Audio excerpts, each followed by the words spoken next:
Bueno, continuando con nuestro programa de clases, vamos a hablar hoy de un bonus, que es la clase acerca del trasplante de médula ósea. Gracias. Vamos a platicar acerca de este tema que es muy apasionante y que actualmente constituye un arsenal, una parte muy importante del arsenal terapéutico para tratar de curar a los pacientes con este tipo de problemas oncohematológicos. Bien, el trasplante de médula ósea, igual que cualquier otro tipo de trasplante, ha tenido una historia de su desarrollo llena de fracasos, llena de éxitos. Ha habido muchos pacientes que se han sometido, hay muchos cambios respecto a los países que más se dedicaban o que más se dedican al trasplante. Actualmente España y Estados Unidos son los que más número de trasplantes realizan. Ya se lleva a cabo ahorita una terapia nueva que es las células CAR T-cells para el tratamiento, pero bueno, sigue siendo un papel muy importante. De hecho, ningún servicio de hematología está completo si no tiene la posibilidad de trasplante de médula ósea. Y ha habido igual muchos cambios en cuanto a su indicación, en cuanto a la forma de realización, en cuanto a los donadores, pero básicamente, al igual que todos los demás trasplantes, ha habido dos grandes avances en la historia de la medicina que han permitido llevar a cabo el trasplante con mucha mayor seguridad. El primero de ellos es el descubrimiento del sistema HLA, y como ustedes saben, este sistema está codificado en el brazo corto del cromosoma 6 y es el que determina principalmente la expresión de ciertos antígenos que son propios o que son extraños. Y el segundo es el desarrollo de los inmunosupresores. El desarrollo de los inmunosupresores ha permitido que se evite el rechace y de esta manera el paciente puede tolerar el injerto, y el injerto también se permite que conviva con en el cuerpo del paciente. Entonces, no solamente en el de médula ósea, sino en cualquier otro tipo de trasplante, son los dos avances más importantes. Para el caso específico del trasplante de médula ósea, comenzaba a haber algunos intentos desde la final de la primera mitad del siglo pasado, donde se empezaron a utilizar perros a los cuales se les irradiaba a los perros, y después se les infundía a través de una vena periférica un extracto de literalmente vaso machacado a otro perro.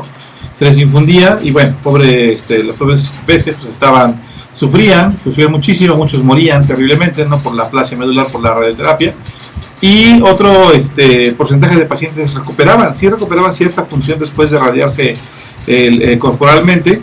Eso quiere decir que había células madre dentro o tejido capaz de generar nuevamente hematopoiesis en el vaso, en el extracto del vaso, pero después esos perros morían terriblemente porque desarrollaban una enfermedad similar al lupus.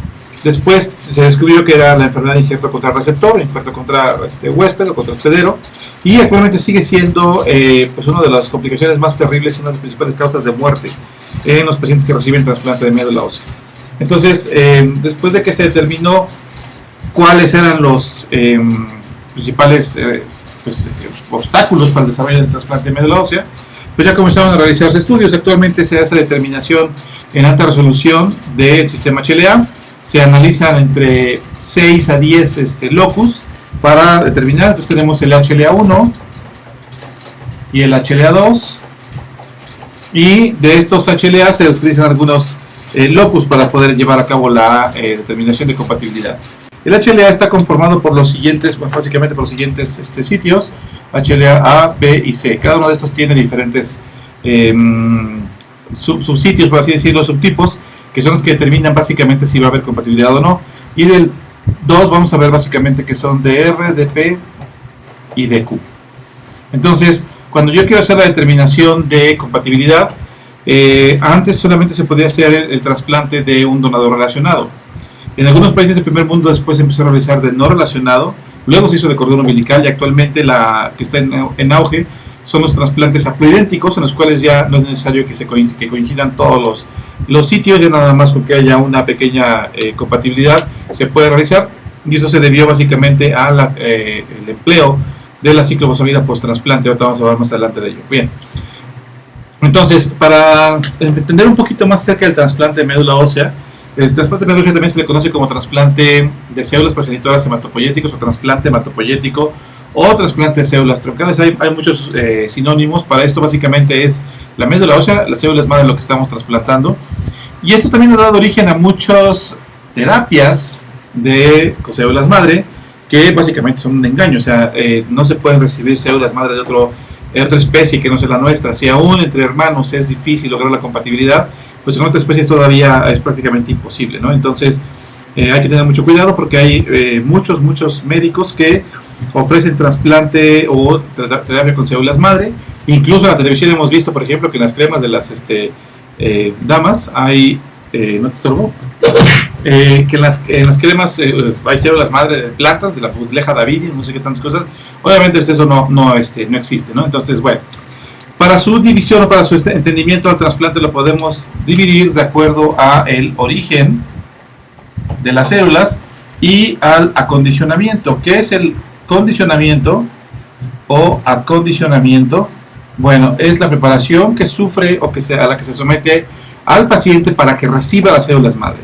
Y el acondicionamiento tiene varias divisiones. Puede ser acondicionamiento mieloablativo, que es, digamos, el trasplante tradicional, donde se destruye la médula ósea prácticamente, se hace una ablación de la médula ósea, se deja el espacio para eso. Antes se pensaba que forzosamente había que desaparecer la médula ósea del receptor para que pudiera entrar a la nueva médula ósea. Actualmente se sabe que eso no es necesario. Y el otro es el no mieloablativo. Cada uno de estos tipos de trasplante tiene sus indicaciones. No todos los pacientes pueden hacerse, o todas las patologías tienen que hacerse trasplante mieloablativo, y no todas tienen que hacerse no mieloablativo. Pensar que solamente otra funciona es un error. Entonces, cada uno tiene sus indicaciones y tiene sus métodos específicos para realizarlo. Si el ablativo es bastante agresivo, bastante complejo, bastante caro, pero tiene su indicación, tanto que pues en todas partes del mundo no ha desaparecido. En la inmensa mayoría de los países donde se realizan muchos trasplantes, sigue siendo el tipo de trasplante predominante. Por su origen, el origen de las células, podemos dividirlo en donador relacionado y no relacionado. Entonces, el relacionado generalmente es de un hermano, ¿no? Estas personas, cuando necesitan un trasplante, se hace el estudio de HLA para el hermano, porque el hermano es la única persona en este mundo que comparte 50% de genes de papá y 50% de genes de mamá con nosotros. O sea, yo tengo el mismo porcentaje que, por ejemplo, mi hermano, y así sucesivamente con varios hermanos. Si yo tuviera un medio hermano, solamente tendría 50% de genes que comparto con él.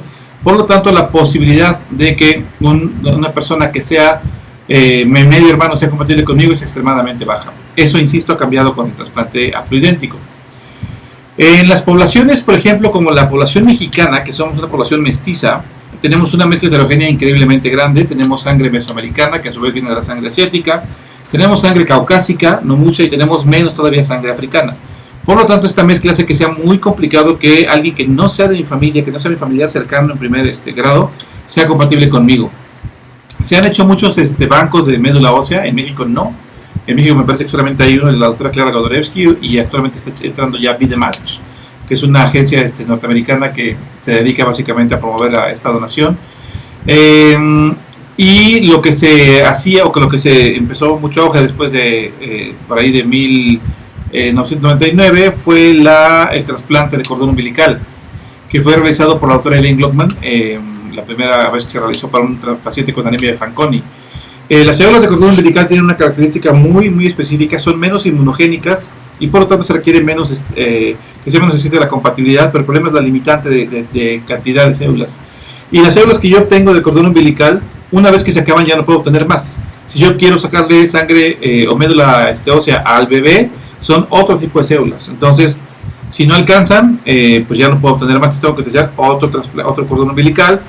Por ejemplo, en Nueva York se utiliza, en el Sloan Kettering he visto que hacen trasplante de doble cordón más un haploidéntico. Entonces es una barbaridad, ¿no? Porque pues tiene una infraestructura increíble, bárbara. Ahí en México, que yo sepa, nadie hace trasplante de doble cordón umbilical más haploidéntico, sin mencionar el costo, porque cada cordón umbilical debe andar más o menos actualmente entre unos $35,000 y $40,000, ¿no? Eso es muy caro. Bien, entonces regresando al origen, hay donador relacionado, que generalmente es el hermano, y con el haploidéntico pues ya no necesito hacer la compatibilidad tan estricta, puedo irme a cualquier familiar. Y de no relacionado, el DNR, que es el no relacionado, do not related, y también puede ser de cordón umbilical. El cordón umbilical, como mencionamos, pues es bastante limitado la cantidad de células y generalmente se reserva para pacientes pediátricos. Después de los 25 kilos ya no es un buen candidato para recibir solamente un cordón, tiene que ser 2 cordones con el costo que eso implica. Donadores no relacionados prácticamente no se realizaron en México. Hay algunas poblaciones que están más conservadas, ahí tienen más endogamia. Por ejemplo, los judíos, la población judía tiene bastante más endogamia y por lo tanto pues es más probable que alguien que no sea mi familiar directo pueda ser compatible conmigo. O las poblaciones más conservadas escandinavas, o las poblaciones germanas. Actualmente ya con la globalización pues la mezcla racial es muy heterogénea y la posibilidad de tener un donador no relacionado es mucho más escasa. Afortunadamente hay el aproidéntico y bueno, sin mencionar el costo, ¿no? Que esto sí implica muchísimo. En México prácticamente, que yo sepa, nadie hizo no relacionado. Ahora con respecto a el otro tipo de trasplante que tenemos también, la fuente de las células puede ser trasplante autólogo o puede ser halogénico. Entonces, en el autólogo, el paciente se dona a sí mismo, él es el origen de sus células. Esto, por ejemplo, en Europa se le llama quimioterapias de alta dosis con rescate hematopoyético. Cuando yo doy quimioterapia, este es mi huesito, ya ven que hemos hablado de mi hueso innominado, y aquí en el interior de mi huesito, entonces este es mi huesito, ya sé que no dibujo muy bien, pero bueno, entonces básicamente tenemos acá a la médula ósea y bueno, cuando yo doy un trasplante o cuando hago un trasplante autólogo tengo que dar quimioterapia. La quimioterapia actualmente todavía está basada en tratamientos citotóxicos cuyo limitante es que va a matar a las células de más rápida replicación, que básicamente son el tejido hematopoyético y otros tejidos epiteliales. Entonces, ¿qué es lo que sucede? Bueno, si doy mucha quimioterapia de muy alta dosis, lo que hago es barrer con mi sistema hematopoyético y eso es una limitante tóxica o toxicidad limitante. Entonces, no puedo dar una dosis indiscriminada de quimioterapia para tratar de matar el tumor porque me llevo al paciente, también se muere. Entonces, ¿qué hacemos? Bueno, cuando el paciente es quimiosensible, que es la condición fundamental para que el paciente se lleve a cabo, el trasplante autólogo, cuando la enfermedad es quimiosensible, que ya se demostró la quimiosensibilidad, sí puedo dar mucha quimioterapia, porque sé que esa quimioterapia va a destruir al tumor, ¿no? Que es el masacote tumoral, pero ya sé que con la quimioterapia que le voy a dar, pues lo voy a destruir. Pero al dar esa quimioterapia, el precio es que voy a destruir a mi médula ósea. ¿Qué es lo que hago? Primero obtengo la médula ósea o las células madre, las stem cells de ese paciente, las guardo, las criopreservo o las guardo en un refrigerador, doy la quimioterapia y luego vuelvo a meter sus propias células madre. ¿Qué efecto tienen las células madre sobre el trasplante, sobre el tumor? En el caso del trasplante autólogo, ninguno. Ese no es el objetivo. El objetivo es dar quimioterapia tan alta, la quimioterapia de alta dosis, para que se destruya el tumor, pero asegurándome que la hematopoiesis va a continuar después. Ese es el objetivo del trasplante autólogo, ¿no? De dar rescate hematopoyético. Y en el caso del trasplante halogénico, ahí es distinto. Ahí lo que tengo que hacer es dar un sistema inmunológico nuevo a mi paciente. ¿Por qué un sistema inmunológico nuevo? Bueno, porque el sistema inmunológico original del paciente permitió el desarrollo de la neoplasia. Cuando eso sucedió, entonces el sistema inmunológico pues ya fue rebasado. Lo que hago es meter un sistema hematopoyético nuevo, médula ósea nueva, las sistemas cells nuevas, y esta médula ósea me va a dar origen a un sistema inmunológico nuevo. Para eso, antes se pensaba que tenía que destruir la médula ósea, actualmente se sabe que no, que solamente con que se inmunosuprima, las células van a llegar al interior del hueso, de la médula ósea, y van a comenzar a repoblar o a desarrollar un sistema hematopoyético nuevo que incluye al sistema inmunológico. ¿Cuál es el problema aquí? El problema es de que voy a tener un sistema inmunológico original del paciente que, si bien, voy a poner en otro color, voy a poner aquí como en verdecillo, que si bien no me protege ya del tumor porque permitió el desarrollo del tumor, sí me va a estar dando lata porque va a estar peleando contra este. Es como tener a los dos suegros viviendo en la misma casa. Entonces, pues eso nadie lo quiere, ¿no? Porque es muy peligroso. Entonces, el sistema inmunológico nuevo va a tratar de matar a las células malignas. Ese es el objetivo del sistema injerto contra neoplasia. Y el sistema inmunológico original va a estar tratando de rechazarlo. Entonces, la dificultad del halogénico es tratar de que convivan los dos sistemas inmunológicos. Si doy demasiada inmunosupresión hacia un lado, este sistema inmunológico ya no sirve y la enfermedad recae. Si doy demasiado sistema inmunológico o inmunosuprimo a entonces este gana, pero ahora no solamente ataca a la neoplasia, sino también ataca al cuerpo originalmente, que es la enfermedad de injerto contra neoplasia. Esa es la dificultad técnica. porque lo demás técnicamente es muy sencillo hacer un trasplante de médula ósea, no requiere en general ningún tipo de cirugía. Y para eso entonces vamos a ver cómo se lleva a cabo de manera muy general el trasplante de médula. Insisto, jóvenes, es una clase de pregrado, entonces vamos a hablar acerca del halogénico. Entonces vamos a tener aquí al donador. Para hacer un protocolo, un trasplante tiene que llevarse a cabo a través de un protocolo. El protocolo implica un comité de trasplante. El comité está conformado por varios especialistas. Una de esas personas por lo menos tiene que ser ajena a la institución donde se está realizando, y no todos tienen que ser hematólogos. Tiene implicaciones éticas, tiene implicaciones económicas muy importantes. Entonces nada más de que a mí se me ocurre trasplantar y ya pasa, siempre tiene que ser autorizado por un comité de trasplante en el hospital. Entonces, en el caso del trasplante halogénico, tenemos al donador y tenemos, de este lado lo voy a poner en morado, al receptor. Como pueden ver, cada vez escribo más feo. Bueno, entonces para el caso del donador, ¿cómo le hago para obtener médula ósea? Hay dos formas. Una es picando la cresta ilíaca del paciente, obteniendo más o menos 1,5 litros de médula ósea. Eso implica meter al paciente en quirófano, someterlo a muchos piquetes en la cresta ilíaca, el riesgo anestésico, y obtengo la médula, la tengo que filtrar y para irla preparando para la infusión. Actualmente ya no hacemos eso, o se hace en algunos lugares, pero no en todos. Hacemos actualmente una movilización. Bien, entonces vamos a ver el esquema. Entonces vamos a hacer la primera etapa. Ya no colectamos células madre directamente de la médula ósea. Vamos a hacer una movilización del donador de las células madre. Entonces tenemos a la movilización. La movilización, cuando vimos nosotros hematopoiesis, platicamos acerca de la célula estromal y de la stem cell. La stem cell, que es la célula CD34 positiva, está unida a la célula estromal a través de, su CD34 es de características químicas, es una cialomusina, que es pegajosa, pero lo que realmente sucede aquí es que hay una unión entre el CXCR4, que expresa una proteína que expresa aquí la célula madre, y que se une con otra proteína que se encuentra aquí en la célula estromal, que se llama SDF1. Y habíamos platicado que este enlace, que es el que mantiene realmente pegada a la célula madre, a la célula estromal, se puede romper a través del factor estimulante de clones granulocíticas o filgastrin, que está disponible ya comercialmente con muchas marcas, muchos genéricos, o bien se utiliza también plerixafor. El plerixafor es un inhibidor del SDF1, entonces lo que hace básicamente es permitir que mi stem cell se libere de esta unión y pueda salir del interior de la médula ósea hacia la circulación periférica. Aquí viene el vaso sanguíneo y comienzan a salir muchas células madre. Para esto entonces utilizo dosis altas de filgastrin o de FECG, habitualmente entre 10 a 15 microgramos por kilo por 5 días, y al quinto día se sabe que es el mayor número de células que están circulando. Entonces tenemos aquí el menos 5, menos 4, menos 3, menos 2, menos 1. Entonces, pasando los 5 días, viene el mecanismo de la movilización, viene el proceso de cosecha. En la cosecha, como su nombre lo indica, pues voy a obtener las células que ya estuve movilizando en la sangre periférica. Para eso llevo a cabo un procedimiento que se llama aféresis, del cual ya hemos hablado anteriormente. La aféresis es una palabra de origen griego que significa separación. Hay una máquina, que es la máquina de aféresis, a la cual se conecta al donador, y ese donador va a estar conectado a través de los brazos o a través de un catéter, que ya lo hacemos siempre con catéter, y ese catéter tiene que ser un catéter Majorga, como si fuera de hemodiálisis, porque se requieren flujos elevados.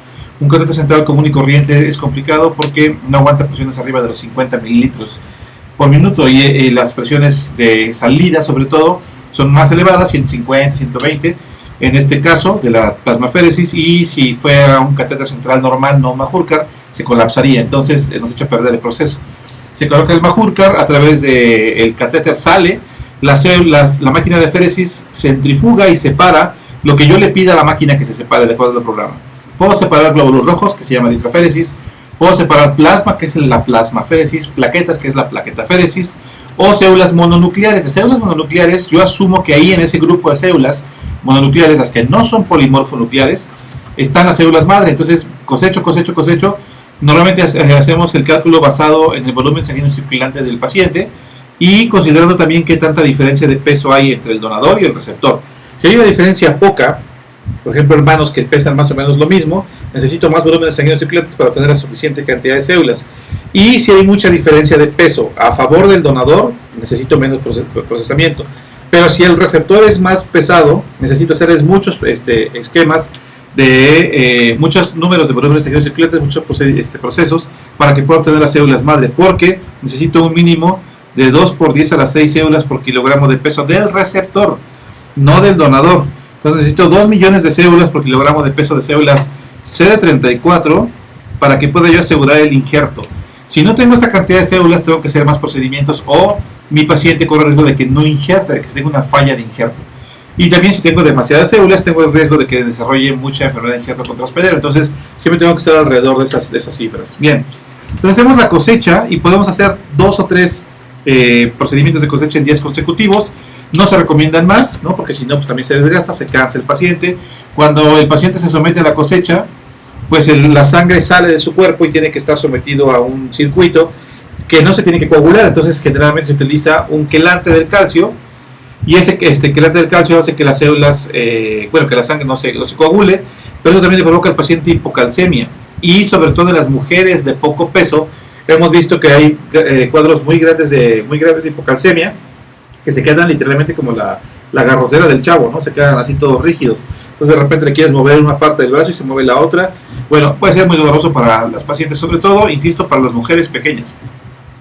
Los hombres generalmente no tenemos tanto problema, y cuando el paciente está sometido al procedimiento de la aféresis de células mononucleares y empieza a tener algunos datos de hipocalcemia, generalmente pueden empezar con algo de tics o parestesias, ¿no? Adormecimiento de las manos o de los pies. Incluso pueden ya empezar con algo de calambre. En ese momento al paciente le ponemos gliconato de calcio o le damos TUMS de forma profiláctica. Entonces, una vez que tenemos la cosecha en el paciente, estamos hablando del trasplante halogénico, hasta ahí llega el papel del donador, ¿no? Se obtiene la cosecha y ya llegamos. Durante todo este tiempo, mientras estuve en movilización, mi receptor también se sometió a otro proceso, que es el acondicionamiento o condicionamiento, como le dicen algunos.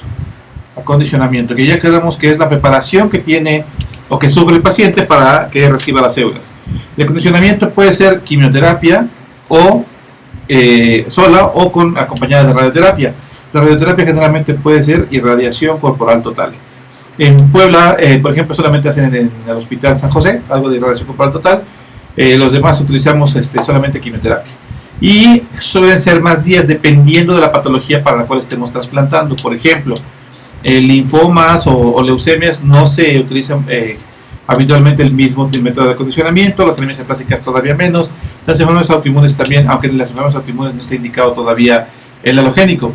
Entonces, para el receptor se somete a quimioterapia y vamos a suponer que aquí le estamos contando 9 días, ¿no? O 8 días, menos 8, menos 7, menos 6, menos 5, 2, 1 y el día 0. Entonces, durante todo este tiempo recibe quimioterapia, por ejemplo, recibe busulfán, ciclofosfamida, muchos de ciclofosfamida, ¿no? Y luego generalmente aquí recibe todo este tratamiento, y en el día menos 1 al paciente se le deja descansar.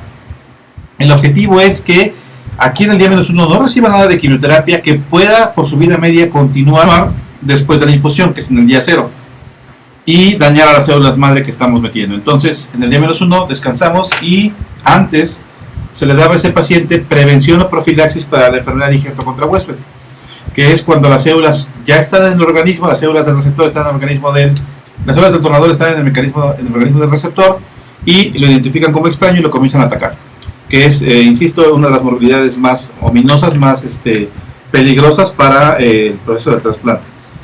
Actualmente, anteriormente le dábamos metotrexate, aquí utilizamos metotrexate, y luego lo dábamos en el día más 1, más 3, más 5, más 7, más 11, etc. Lo íbamos dando en dosis bajas. Actualmente hay otra forma ya muy en boga en casi todas partes del mundo, que es el uso de ciclofosfamida post-trasplante. La ciclofosfamida post-trasplante es una técnica que fue ideada sobre todo por el grupo de Johns Hopkins, entre ellos el doctor Jesús Bolaño Smith, que descubrió que las células madre tienen una enzima que degrada a las células, a la ciclofosfamida, esos metabolitos, cosa que no hacen las células madre normales, o sea, los demás células madre del receptor.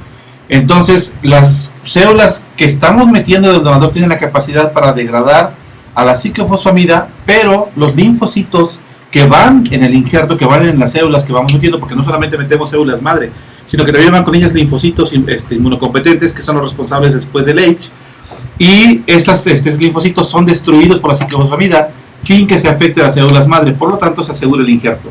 Esto ha revolucionado, el trasplante ha permitido que se hagan haploidénticos y que la compatibilidad no sea tan importante, tan estricta. De esa manera cada paciente tiene más posibilidades de que un pariente suyo sea su donador, sin que sea una condena prácticamente para la enfermedad de injerto contrapuesto que puede matar al paciente. Entonces, en el día cero, al paciente, que generalmente coincide con el día cero de la cosecha, día cero de acá y día cero de la cosecha, se obtienen las células y se infunden. El procedimiento de infusión no es generalmente en el hueso, se hace a través del catéter, también un catéter periférico, también ese sí puede ser un central para el enfermo, para el paciente, y las células entran al torrente circulatorio y saben a dónde tienen que llegar. Ese proceso generalmente se conoce como homing, que las células madre del donador saben que tienen que llegar a la médula ósea porque el proceso de quimioterapia de movilización separó su CXR4 del SDF1 y el paciente que está recibiendo aquí el acondicionamiento, por así decirlo en términos muy coloquiales, como que se elija la médula ósea por dentro para que exprese SDF1, las células madre vienen con su CXR4 y por eso se quedan ahí, saben a dónde tienen que llegar y no se quedan por ahí en el corazón o en el páncreas o en esos otros órganos que no sea la médula ósea. Algunas células sí se quedan por allá, se ha visto por ejemplo en algunos pacientes con infartos que ha mejorado transitoriamente la capacidad contractil del corazón, debido básicamente al mecanismo de plasticidad de la médula ósea, pero vaya, son casos generalmente anecdóticos. Y entonces ahora empezamos a contar después del día 0, el día +1, +2, +3, +4, bla, bla. Entonces vamos incrementando hacia adelante. ¿Por qué es importante? Porque este paciente, sobre todo cuando recibe un trasplante mieloablativo, pues todo su sistema hematopoyético va a disminuir hasta que después de un cierto tiempo comienza a recuperar, básicamente por la quimio. ¿Cuánto tiempo dura esto? En promedio entre 12 a 21 días, normalmente, dependiendo de la cantidad de células que se injertan, dependiendo de la agresividad del acondicionamiento. Y durante este periodo, el paciente tiene citopenias muy importantes que ponen en riesgo su vida. Tienen que estar en aislamiento. Generalmente los mejores sitios de trasplante tienen unidades o cuartos de presión positiva, tienen filtro CEPA, recirculación de aire y campanas de flujo laminar o circulación laminar del aire. No es indispensable para realizar un trasplante. Algunos trasplantes no mieloablativos se pueden hacer incluso ambulatorios, tienen sus indicaciones, y todos los trasplantes se pueden hacer así, pero generalmente también tienen su indicación. Entonces aquí se tiene que el paciente vigilar, se le ponen antibióticos, se le dan algunos inmunosupresores. Por ejemplo, con la ciclofosfamida se utiliza también sirolimus o tacrolimus, algunos utilizamos todavía ciclosporina, que es muy, muy útil, hasta que presenta la recuperación. Una vez que pasa la etapa crítica, que el paciente ha injertado, por ejemplo, tiene más de 500 neutrófilos, ya tiene más de 10 gramos de hemoglobina sin transfusiones continuas, tiene más de 50.000 plaquetas. Generalmente las plaquetas es lo último que injerta, el paciente se puede ir a casa, ¿no? Se va con su inmunosupresión. Se tiene que hacer determinación de qué tan cantidad injertó, porque lo que está recuperando necesito saber si es del paciente o del donador, y para eso utilizamos el término quimerismo, del cual ya hemos hablado antes. El quimerismo implica la coexistencia de las dos médulas. Puede haber quimerismo completo o absoluto, en la que las células que estoy viendo son solamente del donador, o una quimera mixta, en la que puede haber células del donador y células del receptor, ¿no? Entonces eso lo hago mediante la determinación de, por ejemplo, si hay discrepancia en el grupo sanguíneo, el donador es A y el receptor es O, el paciente va a cambiar su grupo sanguíneo a A, ¿no? Eso ya me indica que está produciendo la médula ósea del paciente que está, no la de la del paciente original, sino la del donador. O lo que se hace actualmente son microsatélites. Esto me permite también, el DNA me permite también saber qué porcentaje hay. Se hace una determinación a través de un hisopo bucal, ya el DNA de la boca nunca cambia, incluso con el trasplante de médula ósea nunca cambia, entonces por ahí se puede hacer la determinación. Una vez que se lleva a cabo este proceso, al paciente se le sigue vigilando. Los días importantes son hasta el día 100, porque si el paciente fallece antes del día 100 se considera una mortalidad relacionada al trasplante, o sea, que el paciente falleció por una circunstancia por el trasplante. Si pasa eso, ya no se considera mortalidad relacionada al trasplante. Y después vienen algunas complicaciones que pueden llegar a ser muy importantes, desde infecciones, virus, ¿no? Sobre todo, algunas micosis, o lo más terrible de todo, el efecto o la enfermedad de injerto contra receptor, antes llamado injerto contra hospedero. que es básicamente que las células del donador identifican al organismo como extraño y comienzan a atacarlo, y atacan en la etapa aguda principalmente tracto gastrointestinal, piel e hígado. Hay H agudo y H crónico o ICR crónico. Antes se tomaba el día 100 más o menos también como punto de corte para decir que era agudo o crónico. Actualmente son más criterios clínicos y patológicos o histopatológicos para llevar a cabo la distinción entre uno y otro, pero sigue existiendo. Estos se ha determinado que existen 4 grados, del 1 al 4. El 1, digamos que es el deseable, el 4 es mortal, es un problema, realmente el paciente se puede morir de esto. ¿Y por qué es deseable que haya H en cierta forma? Porque dentro de este fenómeno también viene el efecto injerto contra neoplasia, que es que las células del receptor originan un sistema inmunológico nuevo, este linfocito CD8 o CD4 nuevo, y van a identificar a las células malignas, al blasto, por ejemplo en el caso de las leucemias, como anormal y lo van a destruir. Ese efecto inmunológico es lo que confiere la ventaja del trasplante alogénico y que no lo da el autólogo. Ese efecto inmunológico es lo que yo busco, no tanto es la quimioterapia lo que da el beneficio del trasplante alogénico, aunque los doctores del Sloan Kettering no estarían tan de acuerdo, porque ellos consideran todavía que sí, muchos del efecto del trasplante es la quimioterapia que recibe el paciente.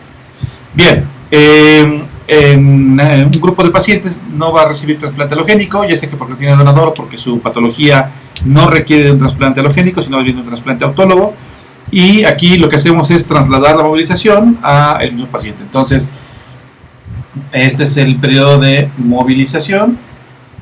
Igual se puede hacer a través de el empleo de FECG o de plerixafor, o también con quimioterapia. Algunas quimioterapias, por ejemplo los linfomas que reciben quimioterapia, cuando viene la recuperación se puede hacer la cosecha. Vamos a suponer que le dimos nuevamente con el FECG, le dimos -5, -4, -3, -2, -1 y cosechamos. Muchos centros médicos grandes sobre todo, se hace la criopreservación de las células a una temperatura muy baja, -80, -90 grados centígrados. Se congelan las células y se guardan para el procedimiento en ese momento o después, que generalmente es lo que sucede. La criopreservación nos permite mantener al paciente, esas células del paciente, durante muchos años, que están bien criopreservadas, y se realiza básicamente mediante evitar la formación de cristales en la célula. El principal componente de la célula es el agua, ¿no? Entonces, cuando lo congelamos a unas temperaturas muy bajas, tenemos el riesgo de que las células se formen cristales con el agua, y esos cristales, cuando la descongelamos, al momento que estamos descongelando, uno de esos cristales perfora la membrana citoplasmática, con lo cual mata la célula y se pierde la viabilidad. Entonces, ¿qué se hace? Bueno, se utiliza una sustancia que se llama el dimetilsulfóxido, el DMSO4, y el dimetilsulfóxido lo que hace es evitar la formación de los cristales al interior del citoplasma de las células. Por lo tanto, la congelación es homogénea, y lo mismo sucede al momento de estar derritiendo o descongelando las células. Entonces, esto es lo que de repente encarece un poco el procedimiento de trasplante autólogo, pero en México muchas instituciones, empezando principalmente por nutrición, el doctor Carrión ideó una forma distinta, que es la técnica del hotel de paz, o sea, no congelar a las células, sino solamente enfriarlas, y para eso lo podemos meter a cualquier refrigerador de banco de sangre, que conservan generalmente la temperatura entre 2 a 6 grados centígrados, y en esa temperatura las células pueden guardar bastante buena viabilidad, ¿no? Si no se mueren muchas, para que puedan injertar. Y lo que hacemos es, a continuación seguiría el acondicionamiento. El acondicionamiento lo acortamos para no tener que preservar, y en lugar de dar 8 días, pues por ejemplo damos también 5 días, ¿no? Acortamos un poquito la quimio, aquí damos la quimioterapia, y en el día 0 infundimos a las células que están en el refrigerador. Entonces en el día 0 hacemos la infusión, y después viene el periodo de vigilancia, que es lo mismo, más o menos va a tardar entre el día +12 al día +20 para que injerten las células, y durante ese tiempo también el paciente tiene que estar en vigilancia, transfusiones. Aquí no usamos inmunosupresión, que es una cuestión muy importante y por lo tanto mucho más económico, porque tampoco hacemos determinación de la compatibilidad para el paciente, porque el paciente se dona a sí mismo. Entonces no necesitamos histocompatibilidad, no necesitamos inmunosupresión. El requisito básicamente para esto es que el paciente tenga buena reserva en la médula ósea para que movilice y sea quimiosensible, tenga un tumor quimiosensible. Si yo le voy a dar trasplante a un paciente que no tiene un tumor quimiosensible, lo que voy a hacer básicamente es darle toxicidad. Y si tiene baja reserva medular y no tengo suficiente cantidad de células madre para poder asegurar la hematopoiesis, también voy a provocar que el paciente pueda fallecer por el procedimiento. Entonces, el requisito para los pacientes con trasplante autólogo es que sea un fármaco, una neoplasia quimiosensible y que tenga buena reserva medular para que pueda recuperar. Pues hasta aquí las generalidades del trasplante de médula ósea. Muchas gracias por su atención y como siempre, si tienen alguna duda, pues pueden hacer sus comentarios ahí en el video. Muchas gracias y nos vemos pronto. Gracias.